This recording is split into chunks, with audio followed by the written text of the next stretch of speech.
반갑습니다, 여러분. 이번 해설에서 다룰 텍스트는 정말이지 흥미롭고 또 독특합니다. 우크라이나 전쟁 같은 복잡한 글로벌 분쟁을 단순한 정치나 경제 논리가 아니라 보이지 않는 에너지와 영적인 차원에서 바라보는 프레임워크를 제시하고 있거든요.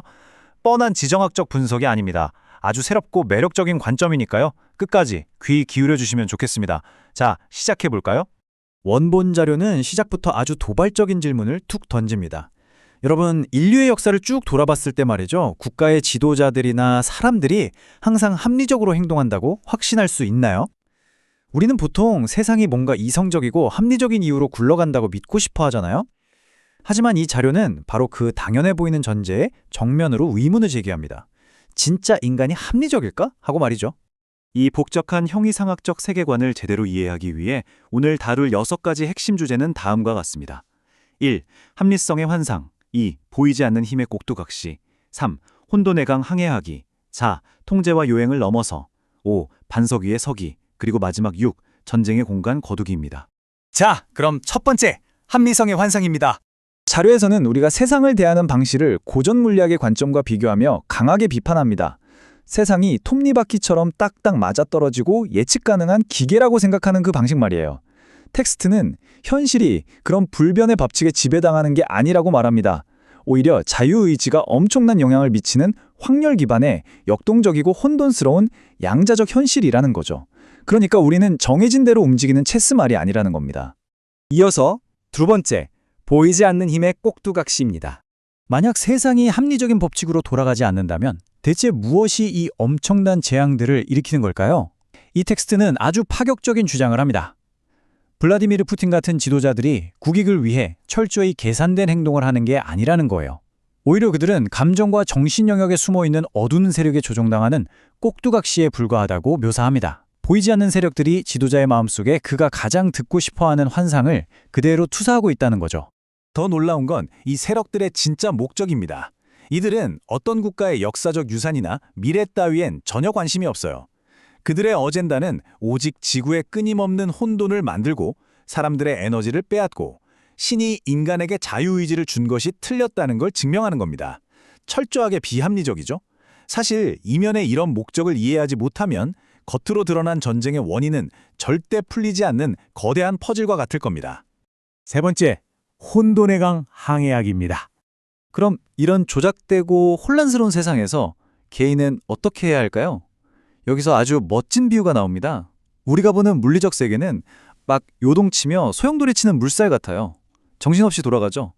하지만 자료는 그 소용돌이 하나하나를 현미경 들여다보듯 분석하며 집착하지 말라고 조언합니다. 왜냐하면 그 아래에는 결국 위를 향해 흐르는 거대한 영적 흐름, 즉 생명의 강이 있기 때문입니다. 소용돌이에 빠지지 말고 전체 강물의 흐름을 보라는 의미죠. 네 번째, 통제와 요행을 넘어서입니다. 자, 그 강물의 방향을 제대로 바꾸려면 우리가 평소에 흔히 하는 두 가지 행동 방식부터 버려야 한다고 합니다. 첫 번째는 현실을 어떻게든 내 맘대로 억지로 통제하려는 통제적 접근이고요.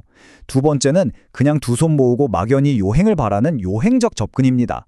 둘 다 정답이 아니에요. 텍스트는 이 두 극단 사이에서 우리가 직접 의식적으로 책임을 지는 중간 지점을 찾아야 한다고 강조합니다. 그리고 이 중간 지점에 도달하려면 이른바 96번째 의식 수준이라는 상태가 필요하다고 말합니다.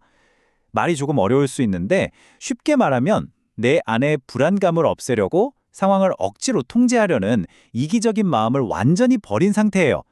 특정 물리적 결과를 강요하지 않고 한 걸음 물러서서 인류 전체의 이익을 위해 영적으로 중립적인 결정을 내리는 겁니다. 다섯 번째, 반석 위에 서기입니다. 앞서 말한 의식 수준은 그리스도의 반석이라는 아주 강력한 개념으로 이어집니다. 여기서 반석은 무슨 산속 깊은 동굴로 피해 숨는 고립을 뜻하는 게 아니에요. 거친 혼돈의 강물 한가운데 떠 있지만 결코 휩쓸리지 않는 안정적인 플랫폼 같은 겁니다. 요동치는 물결 속에 있으면서도 허우적대지 않고 상황을 아주 투명하게 보며 방향을 잡을 수 있는 평온한 상태를 말하죠. 그럼 이 반석 위에서 우리는 구체적으로 뭘 할까요? 자료는 누군가의 자유의지를 침해하거나 내 뜻대로 특정 결과를 강요해선 절대 안 된다고 단호히 선을 긋습니다. 대신에 전체의 흐름의 주파수를 딱 맞추는 거예요. 그리고 그 혼돈의 방향을 아주 부드럽게 더 높은 결과 쪽으로 이끌어서 집단 전체에 봉사하는 거죠. 통제가 아니라 진정한 의미의 영적 리더십이라고 할 수 있습니다. 마지막 6번째, 전쟁의 공간 거두기입니다. 자, 여기서 우리에게 아주 현실적이고 날카로운 질문이 하나 던져집니다. 생각해 보세요.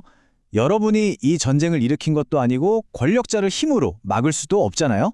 그렇다면 어떻게 내가 영적인 책임을 다해서 이 분쟁을 끝내는데 일조할 수 있을까요? 자료가 제시하는 해결책은 정말 놀랍습니다. 아예 전쟁이 일어날 수 있는 물리적 공간 자체를 정신적으로 소멸시켜버리는 겁니다. 아주 구체적인 시각화 훈련인데요. 먼저 붉은 광장 위에 전쟁의 에너지 매트릭스를 떠올립니다.